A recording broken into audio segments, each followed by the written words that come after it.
Welcome back to the Fantasy Hockey Podcast. A great week ahead. This is the week of the defensemen for me. I have a lot of defenseman suggestions. There's a lot of drop candidates that are defensemen. There's short-term and long-term options that are defensemen. I would call this.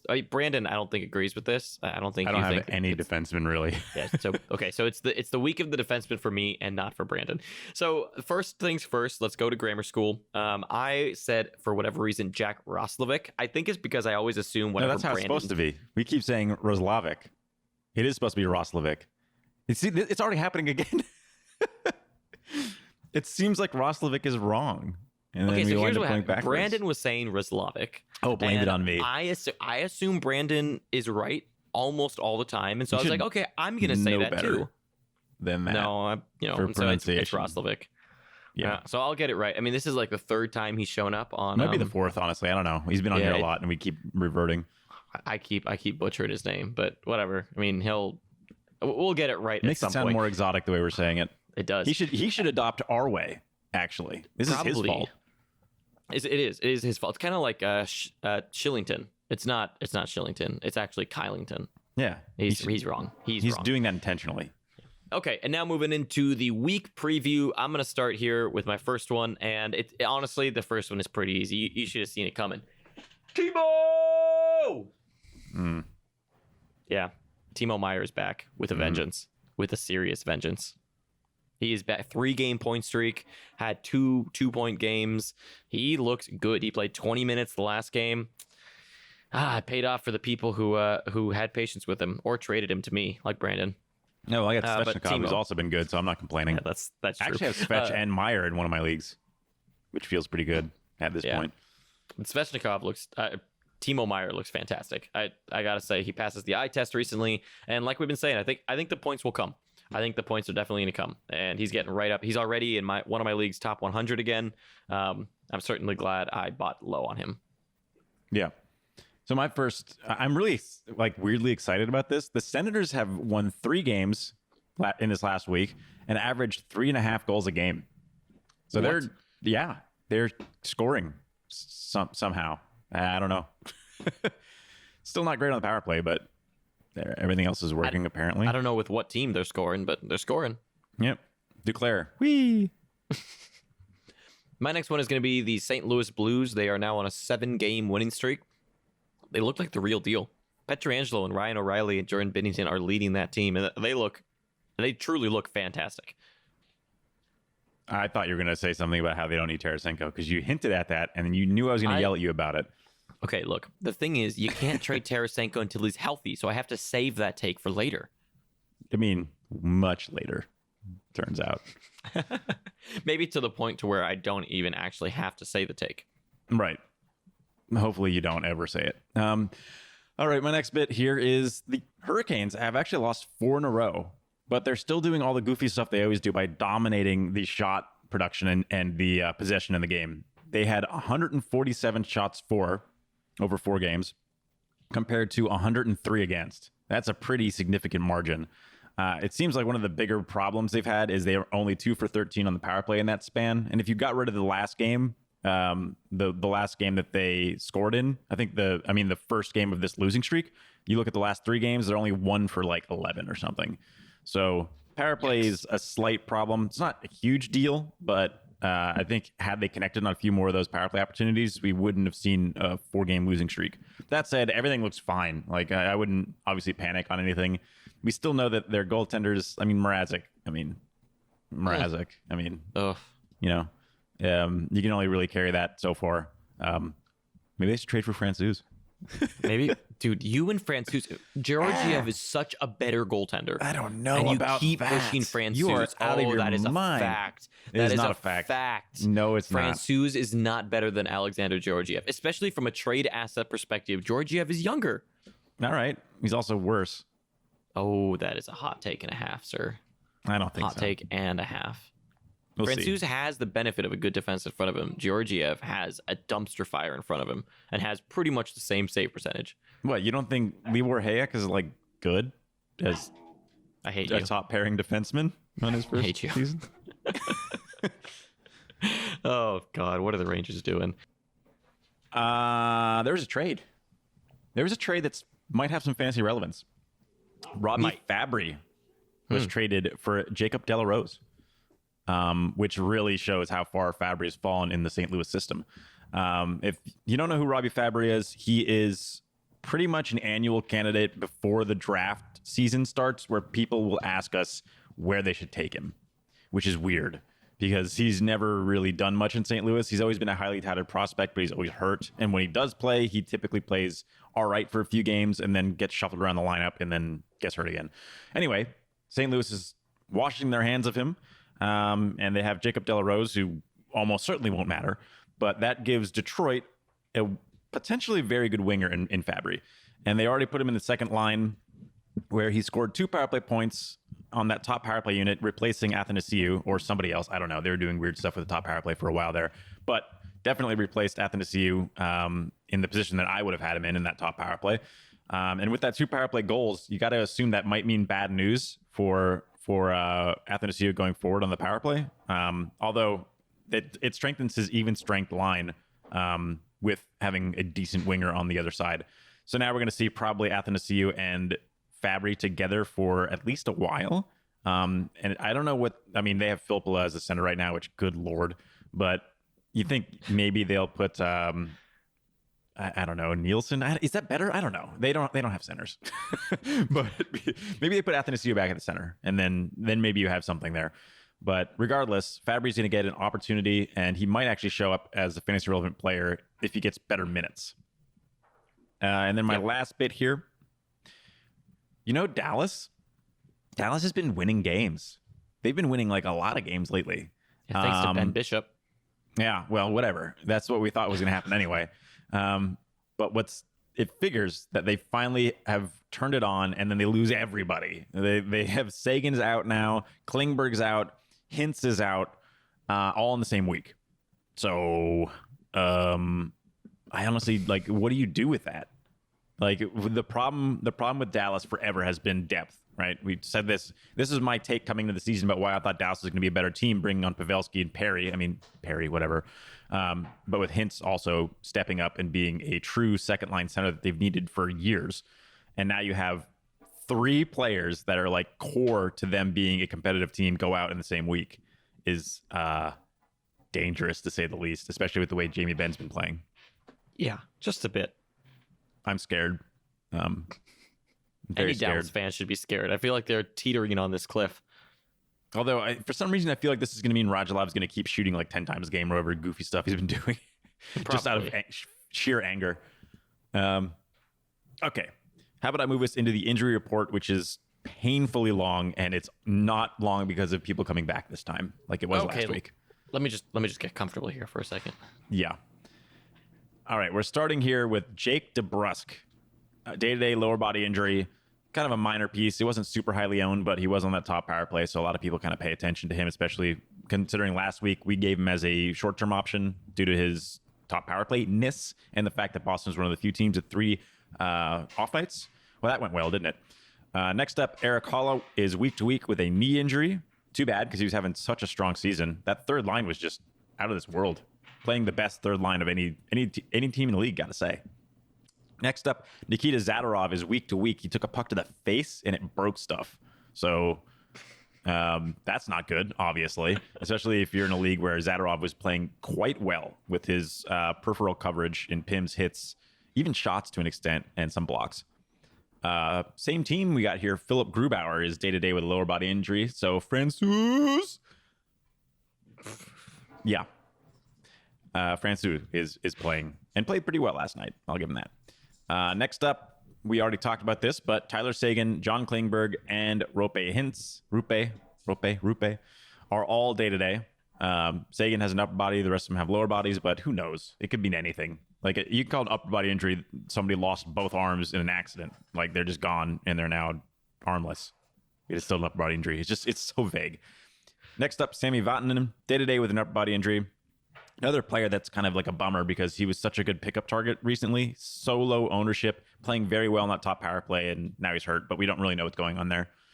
Sidney Crosby is day-to-day with a lower body injury. Don't really know much about that either. There's a player that for some reason wasn't on my injury report that I just remembered is Mitch Marner. Mitch Marner is hurt with a lower body injury, some ankle injury. So we'll see what happens there. I don't know why he wasn't in Roto World's injury report, but whatever. Good thing I remembered him because I'm sure we would have gotten flamed for it. Chris Letang is week to week with lower body injury. It's the annual Chris Letang injury. He should probably have one more if he comes back within 2 weeks, just to miss his solid, 15 games or whatever he misses every season. Alex Tuck is back to day with an upright injury. He played like a game or two and then, just can't stay healthy, unfortunately. And then Brian Little. Brian Little is out indefinitely after taking a Ehlers slap shot to the ear. And he went up with a brain bleed, which doesn't sound good. Yikes.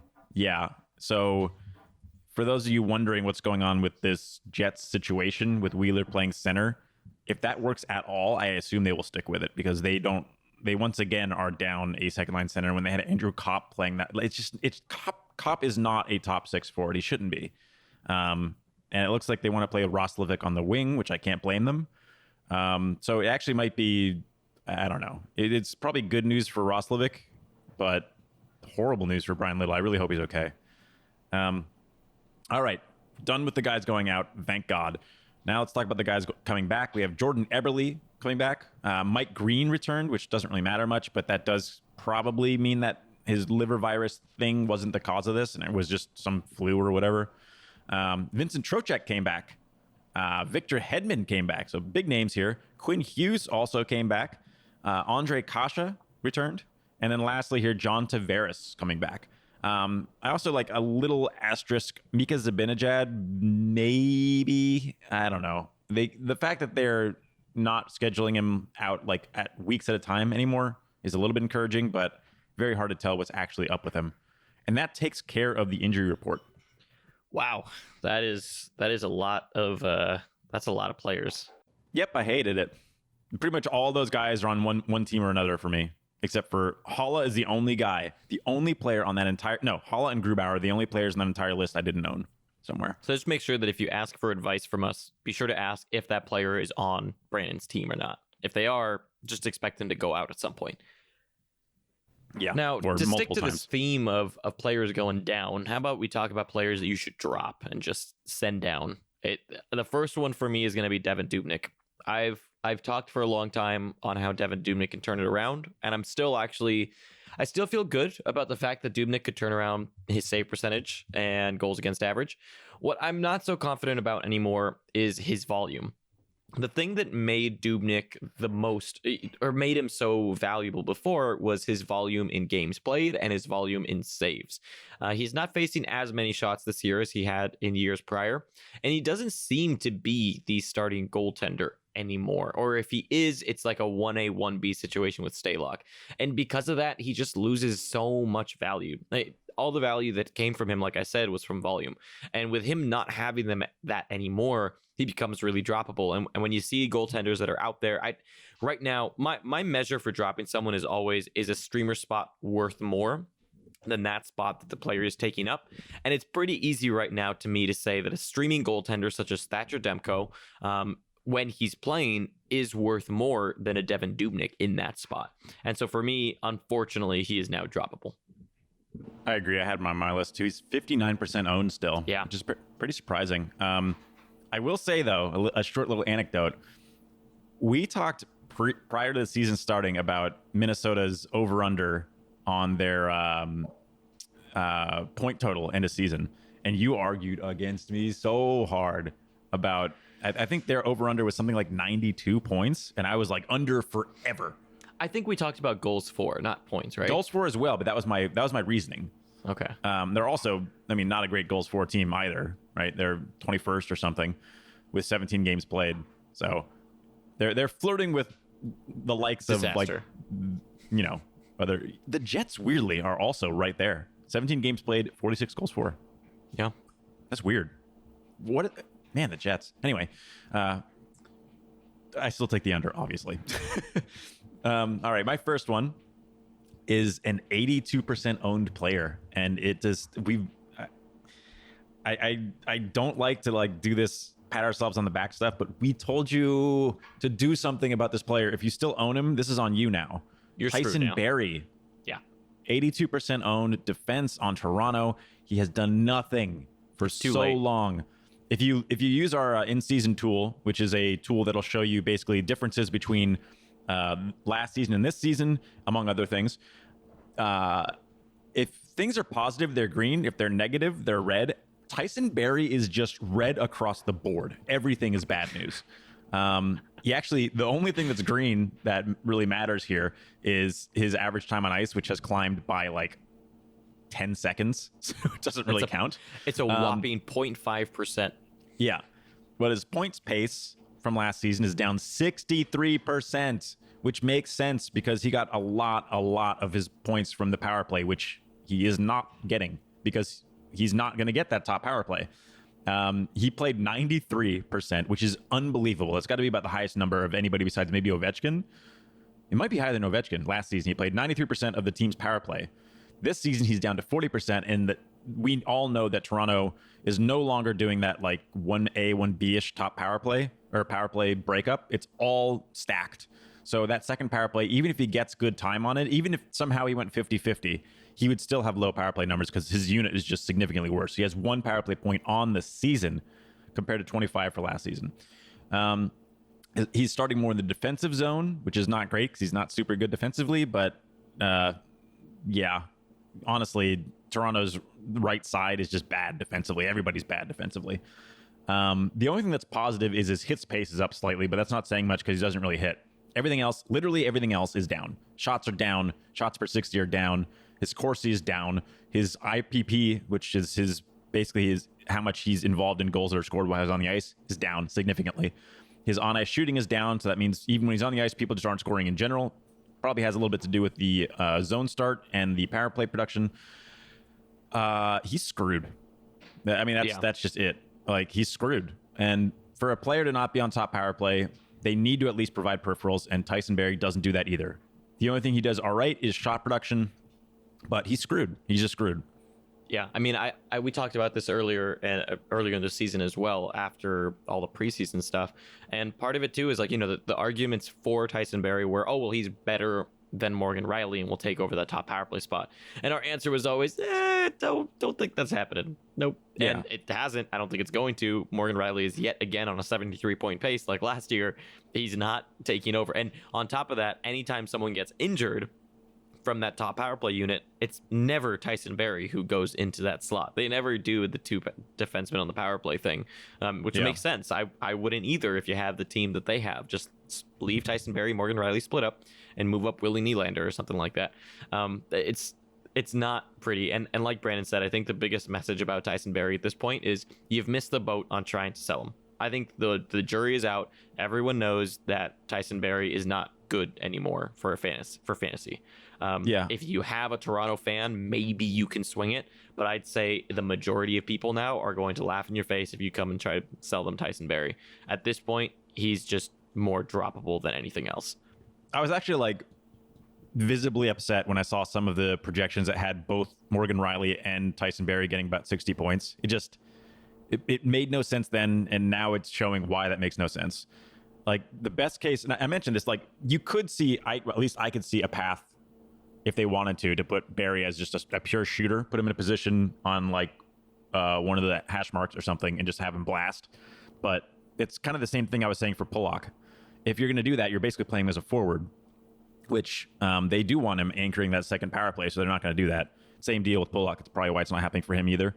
A lot of feedback was they wanted Barrie. They thought Barrie would take top power play because he has a better slap shot, but that's not really how Toronto does their power play. They don't need a guy blasting from the point when they have so many skilled shooters that they just need a good pass, and that's what Rielly does so well. So it's pretty crazy when you look at, so in the in-season tool as well, there's this tab called difference from projections, and pretty much it takes what Scott Cullen expected a player to get, and then what did they expect him to get point per game, and compared to what they're actually doing. And Tyson Barrie was right now expected, if they would have had that ridiculous point pace that everyone projected him for, Tyson Barrie would have had 12 points. He only has 5, so that's a difference of 58%. And on the power play, he was expected to have 5 power play points, but only has 1. So yeah, there's not an avenue for him to get good unless Morgan Riley just completely falls off a cliff, or like literally falls off a cliff, or if, I don't know, they try to do silly stuff and do a 2 power play, which I would say has less of an odds of happening than the first thing.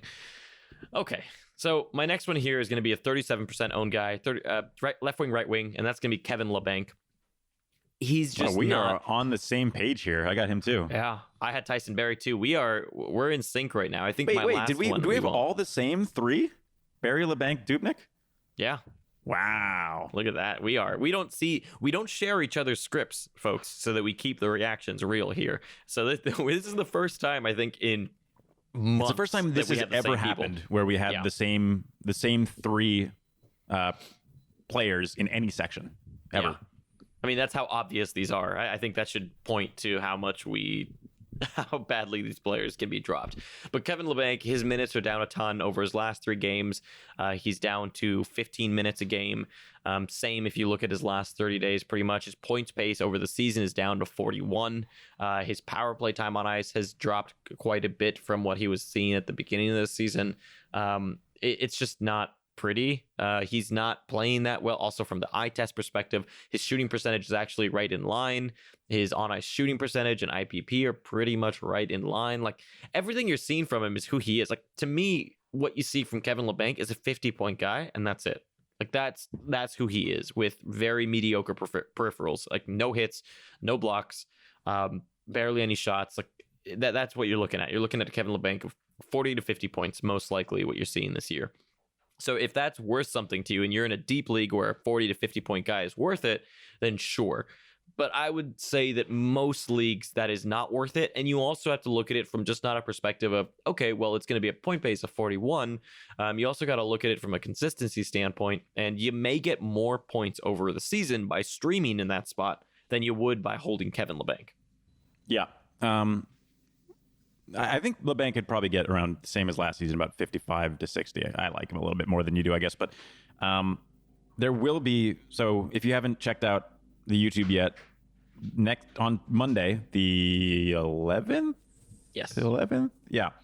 Tomorrow. We will be launching the Fantasy Hockey 101 series, where the first episode is going to be about stacks, but very shortly after that, we're going to talk about streamer value. Probably be the next week's Fantasy Hockey 101, which is, exactly like it sounds. We'll be explaining concepts and how to utilize them and what things are worth in different situations. So one of the more interesting ones, I think, is just like you mentioned, how you value a streamer spot versus a long-term hold. And LeBanc is like a great candidate for where that balance lies, because he's so close to a long-term hold if he gets that 55 to 60 point pace. But what can you get out of a streamer in a similar role? So especially across a season, right? Because across the season, you may get like 60, 70 points from streamers, but you would have gotten way less than the 40 from LeBanc, right? And you would have a lot of thoughts on this topic, and it's more complicated than just LeBanc versus streamer, because, well, we'll get into it. Yeah. Check that out next week. Okay, anyways. Okay, my last drop candidate here. So he's a drop candidate in shallow leagues. And I'm going to use this also as an opportunity to tell you that I think you should absolutely sell if you can. He's kind of like Tyson Berry, in my opinion. Like Tyson Berry a few weeks ago when we said you should sell Tyson Berry like right now. And honestly, he's a little bit past that. And that's PK Subban, 93% owned defenseman. Oh boy. Yeah. This one, I contemplated a lot putting it on here. I wasn't sure if I actually wanted to or not. But there's a few concerning things to me about PK Subban. The first thing is the power play. So we've known now that he's been off top power play, right? That's a known thing.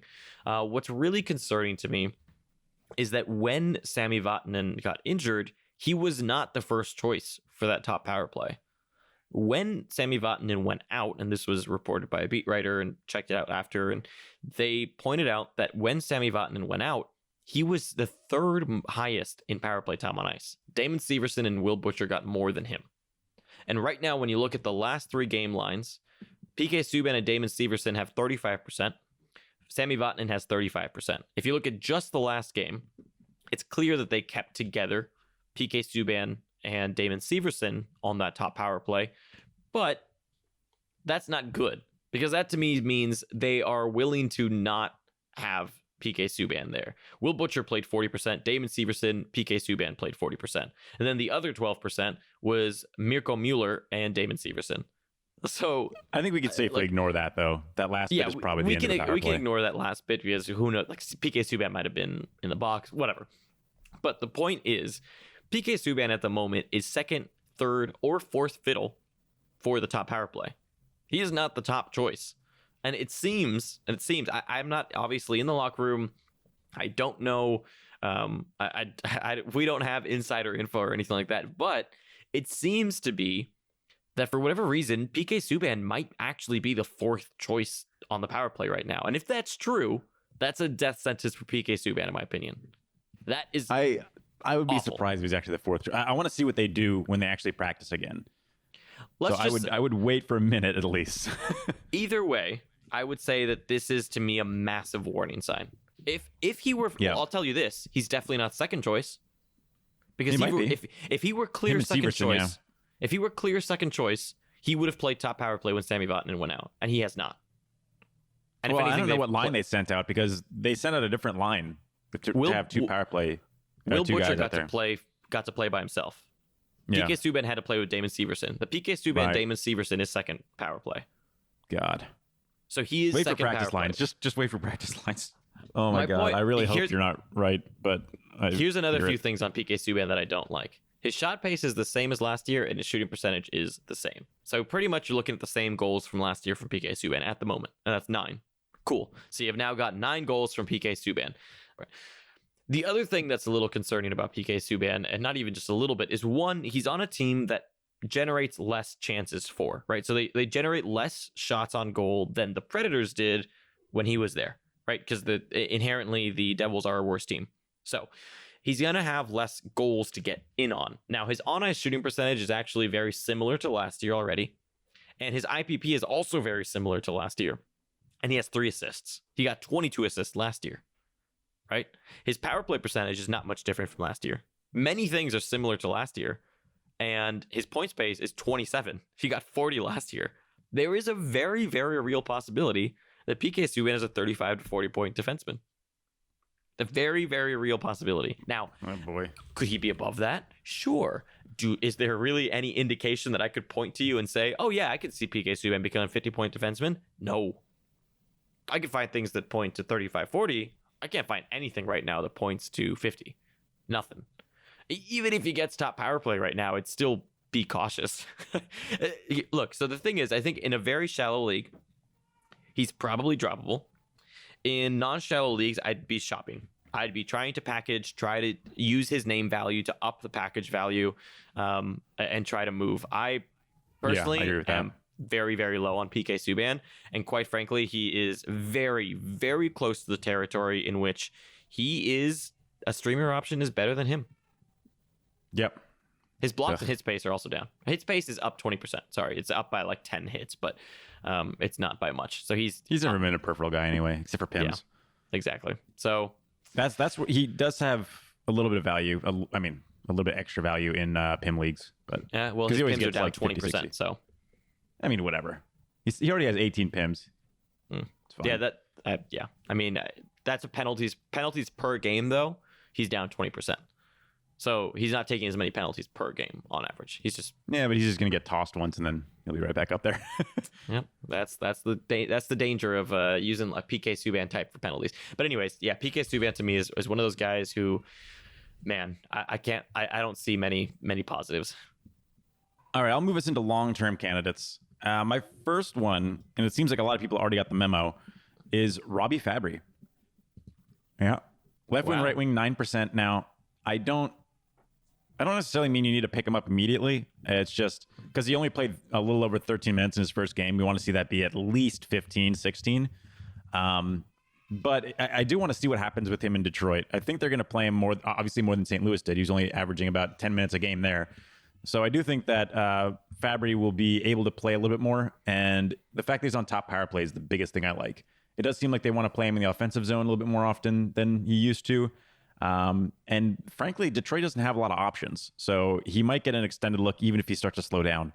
So in super deep leagues, I would definitely be probably scooping him up and just seeing what happens. You know, you can always drop him if he doesn't pan out, but it definitely seems like a better opportunity than he had in St. Louis. Yep. Agreed. And I think that's, Detroit is looking for depth forwards right now. That's exactly what they need. Like, Robbie Fabry is a perfect person for their team right now. So I'm not surprised that he's getting opportunities almost immediately. That was a great move by Yzerman. Yep. Okay, my first long-term target here is going to be Jaden Schwartz of the St. Louis Blues. Playing great. Minutes are pretty much the same as last year. He's currently on a 64-point pace. Over his last 7 days, he's on an 82-point pace. He 1 point per game. And he's playing really well. His shots are down quite a bit, which is a little bit concerning, and he's benefiting from a high on-ice shooting percentage. But I'd argue that the high on-ice shooting percentage is just because he's in a better situation than last year. And last year's on-ice shooting percentage was actually ridiculously low at only 8%. But to me, Jaden Schwartz is probably like a 60-point guy this year. That's kind of what I would expect from him, 55, 60-something point guy. And he looks really good. He passes the eye test, and on top of that, his stats kind of back him up. So I'm high on him. I've picked him up in 2 leagues, and I'm holding. Yeah, I've got him. The funny thing is, the league, I have him in 1 league, and I'm actually, I have too many St. Louis players in that league. So maybe we'll talk about a trade later. My next one, I think he's here 2 weeks in a row now. Anthony Duclair. Yeah. I mean, he may have been short term last week, but this is another week where he's going to be strong, and you might be able to hold him long term. Yeah, he's the opposite of what's going on with Barry. Everything is green for him pretty much. He's shooting more than typical. He's shooting more than 3 points or 3 shots a game, which is fantastic. That's what you're looking for. He's hitting more, significantly more, which is sweet. He's never really been much of a hitter, but I'll take it. He's getting good power play time, or like at least reasonable power play time. They kind of do a 1A, 1B over there, but he shoots a lot on the power play, which is great. I think he hasn't really gotten a whole lot done on the power play yet. He's only got 1 power play point, but it hasn't been super long now that he's been given that extra opportunity. So I think that we're going to see that start to go up. Yeah, he's being more involved in the play. If you want to talk to the eye test, he actually looks like he looks in sync with his line, which is, I mean, all you can really ask for. And on the power play, he's playing a great game right now, honestly, and it's showing. He might, this could easily be a career year for him, which obviously isn't saying a whole lot. But yeah, again, this is an Ottawa team that doesn't have a lot of options, and with Duclair clicking, they can't be happier. So he's going to be in a good position going forward. And the biggest thing is the time on ice. He's always been like a 12 to 13 minute guy. He's playing 16 to 18 minutes now, and it's been increasing lately. So if he starts getting 18 to 20 minutes, we could really see some eye-popping numbers from him with the shot paces he's putting up with just 16 minutes or whatever. Okay, and my next one here is going to be a center, 28% owned, and that's going to be Dylan Strome. Now, he has a big asterisk next to his name because deployment matters so much for him. But to me, he is a long-term candidate as long as he's playing on a line that has Patrick Kane and Alex DeBrincat. I love that line. I love Alex DeBrincat, Patrick Kane, and Dylan Strome. I think that's a fantastic line. And on top of that, he's currently playing top power play. Over the last 3 games, 56% of the power play time has been DeBrincat, Patrick Kane, Andrew Shaw, and Dylan Strome. And I also like that power play. Yeah, and RIP Taze, pretty much. And they sometimes put in Taze for Andrew Shaw, but whatever. The problem with that line that I'd see is just that their Corsi 4 percentage is awful. They get outshot while they're on the ice. And so that's a negative to them. And the team probably looks at that and eventually says, well, we need to change something up. And so that could be a place where he gets taken off the line with Patrick Kane. But right now, they're just kind of figuring things out. But for me, whenever Dylan Strome is on that top power play and the line with DeBrincat and Patrick Kane, he's worth owning. And I mean, last year he had a really good season. He got, I think, he got 60 points last year, or 57 points last year, 60-point pace. He's currently on a 51-point pace. So he's not actually that far off from last year. He's just not a peripheral guy. So he is a points-only league guy, or if you're looking specifically for power play points and points, he's a guy to pick up, especially with good schedules. But if you're looking for a guy who has good point upside, and it's probably fallen by the wayside in a lot of leagues, it's definitely Dylan Strome. Yeah, I mean, it should be pointed out that he didn't get to play with Chicago all season last season either. Yeah. But he was on drop candidates, or not drop candidates, but sustainably low. And then I said, unless he gets on the line with DeBrincat and Kane again, which happened literally immediately. He's like a long-term streaming option. Just someone to always have on your watch list. Whenever he gets put on that top line and that top power play, then he's worth picking up. Yep.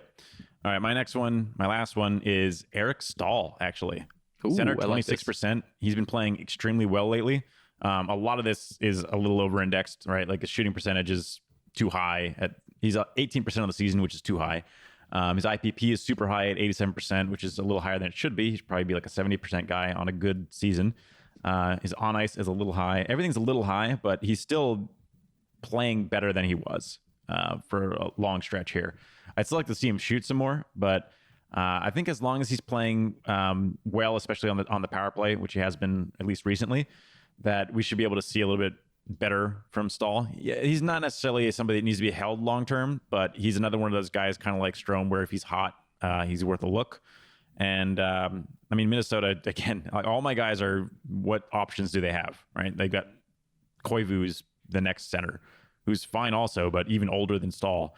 So, and more injury prone. So I like Stahl while he's able to produce, but just don't hold on to him too long. If he starts to slow down, he's not really worth hanging on to indefinitely anyway. Yep. My last one here is going to be another center at 22%, David Krejci. I did not expect him to show up on long-term targets, especially this quickly after coming back from injuries, but he looks really good.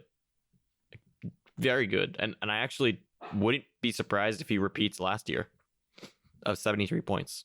I really wouldn't be that shocked. Yeah. I mean, right now, over his last 30 days, just since coming back from injury in his last 7 games, he's on a 70-point pace. Put up 6 points in seven games. His shooting percentage is actually fine. His on-ice shooting percentage is fine. His IPP is right in line with last year. Everything looks good. And really what he benefits from is just that Boston is such an efficient team, and they get so many shots on goal. There's so many goals to be involved in. And that's where David Krejci really benefits. And that's not bad for him. And honestly, he did the power play time from last year isn't that different either. So David Krejci is a guy to me who's just second fiddle as a center in Boston. But Boston is just so good of a team and so deep that he still benefits a lot from that. And so to me, it's not, I see David Krejci's floor almost as like 60 points. Like to me, maybe 55 is the anyway, true he's floor. Gonna miss time Pace. probably. Yeah, so 55 points is 55 point pace is probably like the true floor, but I'd say 60 is a safe floor to assume. And for a lot of people and in a lot of leagues, I'd say a 60 to 70 point guy is really worth it, even if it's a center. I mean, you could the shot pace isn't as good, but you could argue that in a points only league, you might want David Krejci over like a Jonathan Toews, maybe. Yeah, maybe. And now with all the Krejci love, let's move into the week preview and talk about the schedule. So the first one is going to be teams with 4 or more games. That's going to be Washington, Ottawa, and Arizona. Teams with 2 games are going to be the New York Islanders, the Columbus Blue Jackets, the Nashville Predators, and again, I think this is the 3rd week in a row, the Tampa Bay Lightning have 2 games. So yeah, if you keep wondering too why Kucherov and Stamkos aren't doing as well or why their ranking is so low, part of it is that they haven't played many games. At least haven't played games recently. Big part of it. So that's a huge part of it. So remember that when you're frustrated with Kuch and Stammer. And then for teams that play 3 or more off days, there's only 2 teams that play 3 off nights and nothing else. So there's not a lot to take advantage of. Washington has 3 and Ottawa has 3, and that's it. So that takes us into the short-term targets, and I'll let you do yours first. Yeah, everybody plays Saturday except for one team. I can't remember who it is, but whoever it is doesn't matter because they don't have good off nights anyway. So just bear that in mind. You're going to be benching on Saturday. I'm actually going to run through 3 here because they're all on the same team and they kind of go in order. Duclair, again, I'm going to mention him short term as well. Obviously, 3 off nights, kind of tell where I was going with this. Duclair, left wing, right wing, 9%. Also, Connor Brown, left wing, right wing, 8%. And then Vladislav Nemestikov, left wing, right wing, 12%. I like them in that order, basically. Duclair and Brown, I think, are on the better power play with Kachuk and Chabot. And then you've got Nemestikov on the second power play with a bunch of jokers. But he's still playing 20-plus minutes. That's Nemestikov. All these guys are playing good minutes. Duclair, the worst of them, but I already mentioned how his are rising as well. I like all of them in any league type for this coming week. Now, none of them need to be held long-term, especially in shallower leagues, but off nights are hard to come by. Although, honestly, the Tuesday, Thursday are barely off nights this week. So check your team, see if you're benching on Tuesday or Thursday. Otherwise, you may not need to target these guys as much. But at the same time, there aren't very many teams that play 4 games anyway. So even if you can work the off nights or work the heavy game nights, it's not that much of a benefit. And you'll still be looking at Ottawa. So those are the 3 I like in that order. And then also like Peugeot would be like another option, but I think he's further down despite how well he's been playing. Yeah, my first one here is going to be Michael Kempney on Washington.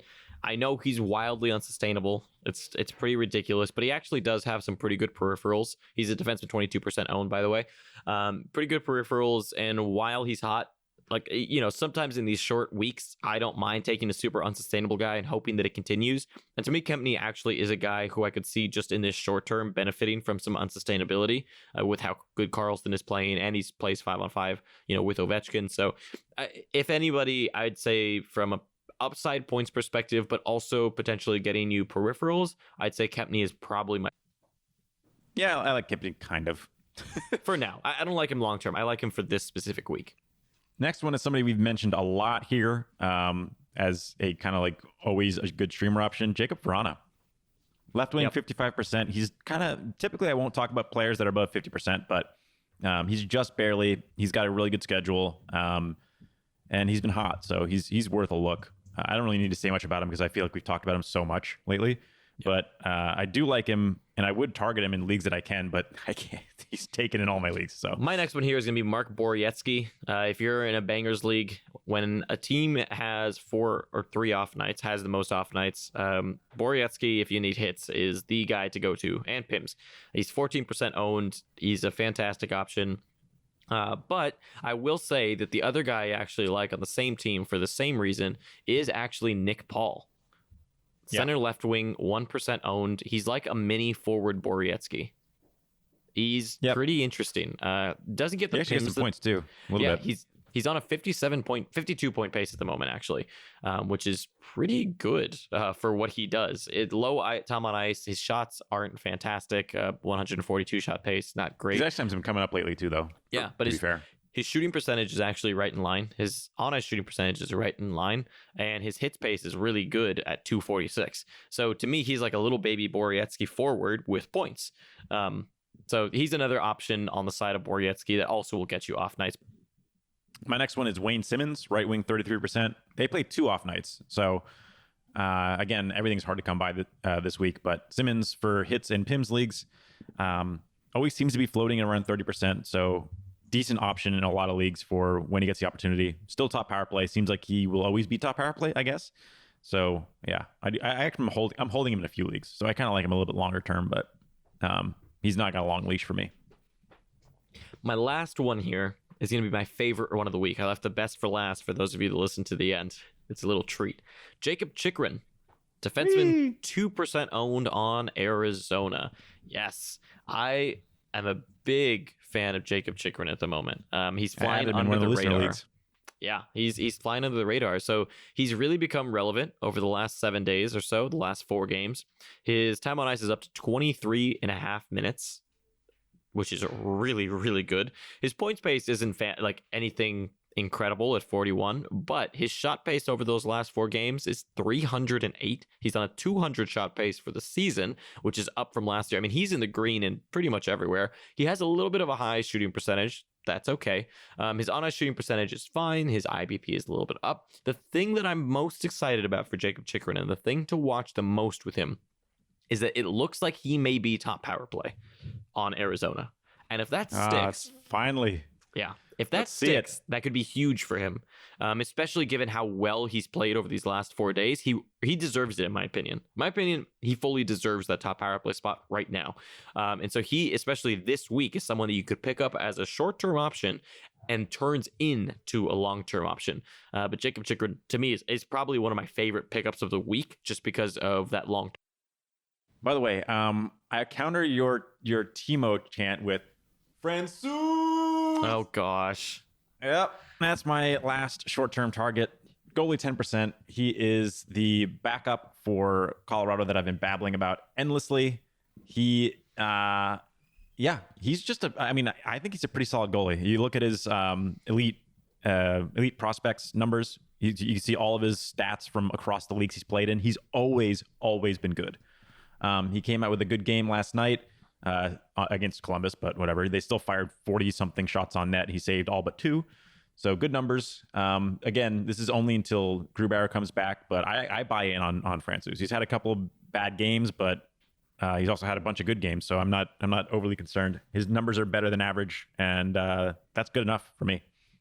And he's gonna get majority starts. Like he has to until Grubauer comes back. Apologies. I actually forgot that we left the worst for last. And Pavel Francouz. I Stop talking. Don't talk. I apologize. I'm kidding. I actually like Francouz quite a bit too. Okay, there you go. That is your week preview. Be sure to join our Discord. Shoot us any questions on Twitter as well at Fantasy Hockey PD. We're happy to answer anything that you got. And also pay attention to Fantasy Hockey 101 and all the other Bust Wash and Hot Hand stuff coming out. We will catch you on Wednesday for Unsustainable. Yep. Thanks for listening.